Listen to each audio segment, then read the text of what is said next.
ঘন্টি এখানে এসে লেজটা নাড়ছিসটা কেন বল? আচ্ছা, সকালবেলা ডাব পাড়ানো হয়েছে, সোনামা আজকে দেখতে গেছিলো কীভাবে নারকেল গাছে উঠে নারকেল পাড়া হয় সেটা। 2-3 দিনের ব্লগ আমি তোমাদের সাথে শেয়ার করছি একসাথে। এখানে ও খাচ্ছে বাতাসে ভেজানো জল আর সেই সঙ্গে কাজ করে দিচ্ছে, দিদুনের একটু হেল্প করে দিচ্ছে।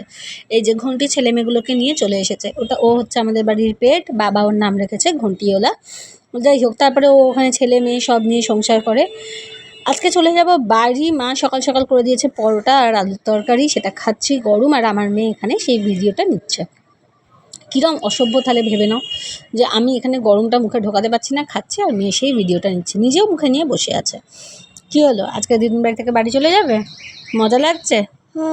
তারপর বাড়িতে চলে এলাম, এসে রান্নাবান্না করলাম, ভাত আর করেছিলাম চিকেনের ঝোল। কিচ্ছু রান্না করিনি তেমন একটা, এসে স্নান টান করে প্রচণ্ড, না স্নানটা সকালে করে নিয়েছিলাম মায়ের বাড়িতে, এসে তাড়াতাড়ি করে কাজকর্ম সারছিলাম। প্রচণ্ড গরম লাগছিলো, সোনামাকে ডেকে ফাইনালি বাবু এসছে। এই দেখো এত কাচাকুচি ছিল, সেগুলো সব করলাম। অনেক কাজ ছিল, 1 সপ্তাহ নিয়ার অ্যাবাউট ছিলাম না, মানে বাড়িতে কত কাজ জমে গেছে ভাবতে পারছো, বিশাল বিশাল ব্যাপার। তো যাই হোক, সেই সব করে এখানে দেখো, এই দেখো কী রে, কী খাচ্ছিস? চিকেনের ঝোল। দেখেছো, চিকেনের ঝোল তুলে খেয়ে নিয়েছে, খেয়ে বলছে বাবা মুখটা একটু ছাড়লো। দেখো আমাদের গাছের ডাব, কত বড় ডাবটা দেখেছো? এই একটা ডাব মনে হয় বাইরে কিনে খেতে গেলে 100 টাকা দাম পড়বে। যাই হোক, তবু ঠাকুরদা, আম্মা এরা সব গাছপালা বসিয়ে গেছিলো বলে এখনও অবধি আমরা খেতে পাই। জানি না এটা কতদিন আর পাবো। তারপরে এখানে মেয়ে খেলা করতে বসে গেছে, এসেই বোর্ড পেন পেয়ে নিচে বসে বসে। তারপরে একটা দেদার ঘুম দিয়েছি, বিশ্বাস করো শরীরটা এত টায়ার্ড, ওই একদিনের জার্নি আর কাটিয়ে উঠতে পারছি না। বিকালবেলা উঠে একটু চা খাচ্ছি, আর এখানেও বসেছে একটু মাখনা ভাজা নিয়ে, আর বাবাও এখানে আছে, এসছে চা খাবে। সবাই মিলে একসাথে চা ফা খেলাম, খেয়ে সন্ধ্যেবেলা একটা জমজমাটি আড্ডা দিলাম। তারপর বসে গেলাম ডিনার নিয়ে, সেই চিকেনের ঝোল আর একটু পরোটা করলাম, আর ওর বাবা ভাত খেলো, সঙ্গে ছিল একটু শসা। এইভাবে কেটে গেল রবিবারটা। তোমাদের সাথে 3-4 দিনের ব্লগ শেয়ার করার কারণ হচ্ছে, তোমরা দেখেইছো অলরেডি শান্তিনিকেতনের ব্লগটা। শান্তিনিকেতন থেকে ঘুরে এসে আমার খুব শরীর খারাপ হয়ে গেছিলো। আমার অ্যাকচুয়ালি গলায় প্রচণ্ড ব্যথা এবং জিভে প্রচণ্ড ব্যথা হওয়ার কারণে ঠান্ডা গরমে আমি কথা বলতে পারছিলাম না, যার জন্য আমি ব্লগ এডিট করতেই পারছিলাম না। প্রচণ্ড রোদে ঘুরেছি, আর ঠান্ডা জলের বোতল কিনে কোল্ড ড্রিঙ্কস কিনে খেয়েছি, তারই এফেক্ট। রবিবারটা কাটিয়ে সোমবার সকালে উঠে সোনামাকে খেতে দিয়েছি ছাতু, বলেই দিয়েছি আজকে বাজার দোকান কোনো কাজ করব না। স্নান টান করে উঠে সকালবেলা এখানে বসে আছি, আমিও একটু চা খাচ্ছি আর সোনামা খাচ্ছে ছাতু। বেশ ভাল লাগছে, অনেক দিন ছিলাম না। মায়ের বাড়িতে গিয়ে যেমন সুখ, তেমন আবার কোথাও গিয়ে নিজের বাড়িটাও ভালো লাগে। আমার মেয়ে বলছে যেখানে বড় হলে সেখানটা আর ভালো লাগে না। আমি বললাম যেদিন নিজের তোর একটা ঘর হবে, বাড়ি হবে, সেদিন মনে হবে সব কিছু শেষে দেখবি আমার এই ঘরটাই ভালো। যতই হোক, মেয়েদের বাপের বাড়ি হয়তো একটা সময়ের পর আর নিজের জায়গা থাকে না। আমার শরীরটা খুবই খারাপ, দেখে বুঝতেই পারছো, চোখ মুখ একদম বসে গেছে। আমি সোমবার রাত্রের জন্য করে রাখছি একদম হালকা করে, অল্প 4-5 পিস চিকেন ছিল, তার সাথে আলু দিয়ে একটু ঝোল। আজকে দেখো ব্লিঙ্কিট থেকে ডিমটা আনিয়েছি, ডিম আর ভাত হবে। সকালবেলা ডাল ভাত আর ডিম করে দিয়েছি। আমি তো খেতেই পারছি না, কিচ্ছু খেতে পারছি না, খিদে পাচ্ছে তাও খেতে পারছি না। আমি সেই জন্য নিজের জন্য একটু আলু সেদ্ধ ডিম সেদ্ধ ভাত করেছি, ঘি দিয়ে খাবো। আর ওদের একটু ডাল আলু ভাজা আর ডিম ভাজা করে দিয়েছি। একদম কিচ্ছু রান্না করতেও পারিনি, কিছু পারিনি। কীরকম একটা গা গোলাচ্ছে, শরীরে অস্বস্তি কাজ করছে। সোনামা ওখানে করছে ক্রাফটিং। যাই হোক, ওকে শেখাচ্ছি যে কোনো জিনিসই ফেলে দেওয়ার নয়, তাই জন্য ও যে মাটির ভাঁড়ে ডিম খায়, দই খায়, সেই মাটির ভাঁড়টাই ডিজাইন করাচ্ছি। এই দেখো বোর্ডে বসেছে আঁকতে, এই সব চলছে আর কি বাড়িতে। তারপর একটু জল ফল খাইয়ে এই দেখো লিচু খাচ্ছে। লিচু খেতে সোনামা ভীষণ ভালোবাসে, জানো তো, ভীষণ। আমি জানি না ও কী করে এত ভালোবাসে লিচু খেতে, আমিও ভালোবাসি, কিন্তু ও যেন বীভৎস লিচু খেতে ভালোবাসে।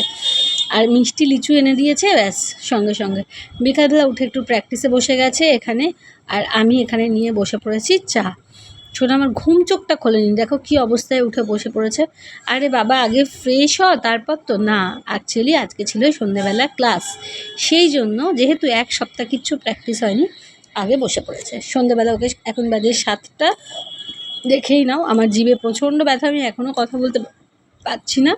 তাই জন্য ওকে করিয়ে নিলাম হচ্ছে একটুখানি রুটি আর তরকারি মাংস খাইয়ে নিলাম। আর তারপরে হোমওয়ার্ক যেটুকু ডিউ ছিল তার একটুখানি করালাম, কারণ এখনও হোমওয়ার্ক শেষ হয়নি। আমি রেডি হলাম, সোনামাও রেডি হলো, দেখো কি সুন্দর ড্রয়িং করেছে। তারপরে ওকে নিয়ে বেরোচ্ছি ওর গানের ক্লাসে। গিয়ে গানে বসে পড়েছে। আর বিশ্বাস করো কি কষ্ট হচ্ছে আজকে, আমি একদম আমার শরীরটা দিচ্ছে না, কিন্তু বাধ্য হয়ে, যেহেতু ওর একদিন ক্লাসটা পোস্টপোন করা হয়েছে সেজন্য বাধ্য হয়ে ওকে নিয়ে এলাম। সোনামা কি সুন্দর গান গাইতে শিখে গেছে, কি সুন্দর ও স্কেল গলায় স্কেলে গলায় এসে গেছে, সেটা ভালো লাগে। তো যাই হোক, দেখছো এখনও আমার কথা জড়াচ্ছে, কারণ আমার এখনও পুরোপুরি সারেনি মুখটা। তারপরে এখানে দেখো একটু চিকেনের ঝোল আর রুটি করে দিলাম মেয়েকে। রাত্রিবেলা এসেও আবার একটা রুটি আর একটু চিকেন খেয়ে নিল, আর মিস্টার দাসও ভাত খেলো। আমি কোনো রকমে একটা রুটি খেলাম, কারণ আমি খেতে পাচ্ছি না।